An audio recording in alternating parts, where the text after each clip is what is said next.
Allô Kevin, tu devineras jamais qui j'ai croisé. Qui ça?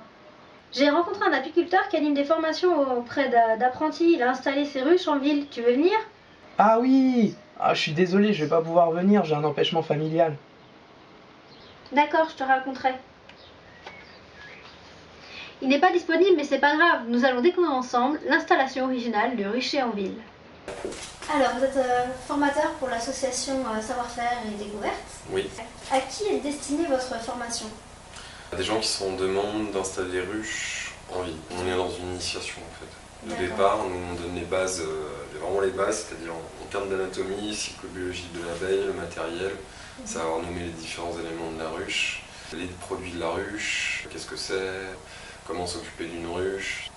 Et il faut une formation plus spécifique quand on veut faire de l'apiculture en ville, où il y a besoin finalement des mêmes connaissances.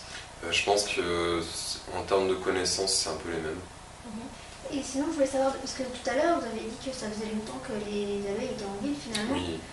Donc en fait, parce qu'on aurait l'impression que c'est un peu une nouvelle mode.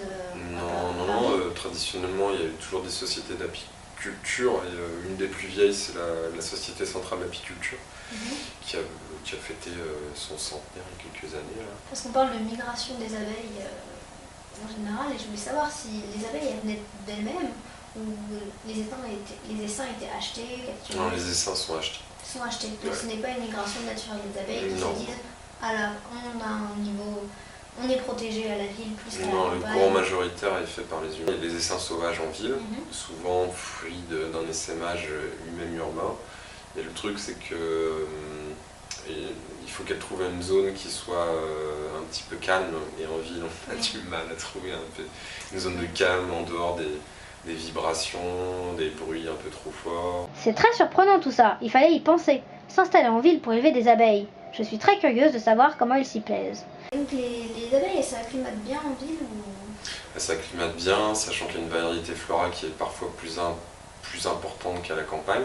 Et il y a des grandes floraisons qui sont liées aux arbres d'ornement qui sont plantés en ville, avec lesquels on fait des mielées assez importantes. On dépasse un petit peu les moyennes de récolte de miel qu'il y a parfois à la campagne. D'accord. Et donc vous avez une composition beaucoup plus riche qui se retrouve aussi donc, dans le miel. Oui, il y a des goûts assez mélangés. Alors des fois ça peut être assez curieux puisque les abeilles vont aussi glutiner des espèces qui sont exotiques que les gens gardent en hiver à l'intérieur de leur salon et puis sortent en été sur leur balcon. Des miels ont été primés plusieurs fois, ici en tous les cas dans la région parisienne. Ça fait quelques fois que les miels urbains trustent les premiers prix au niveau gustatif. Et sinon, quels sont les avantages d'avoir des ruches en ville par rapport à la campagne? On observe que déjà il y a une meilleure santé des abeilles en ville, c'est-à-dire qu'elles ne sont pas exposées aux pesticides qui sont répandus à la campagne, ni même victimes en fait des différents passages d'herbicides qui ont les conséquences sur la disparition de la flore sauvage et donc de la diversité florale et de l'alimentation de l'abeille. Donc en fait, elles n'ont pas de carence, elles sont en bonne santé. Cependant, j'insiste, il y a quand même des mortalités d'abeilles qui sont liées aux pesticides à la ville.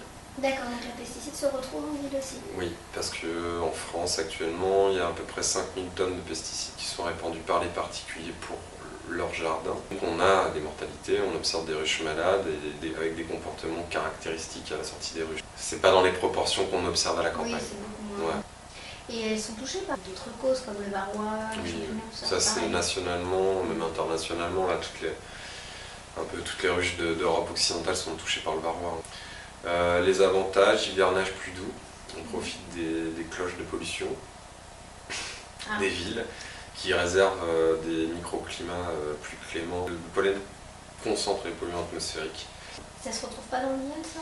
Non, l'abeille va chercher le nectar au fond de la corolle de la fleur, donc le contact atmosphérique est très réduit.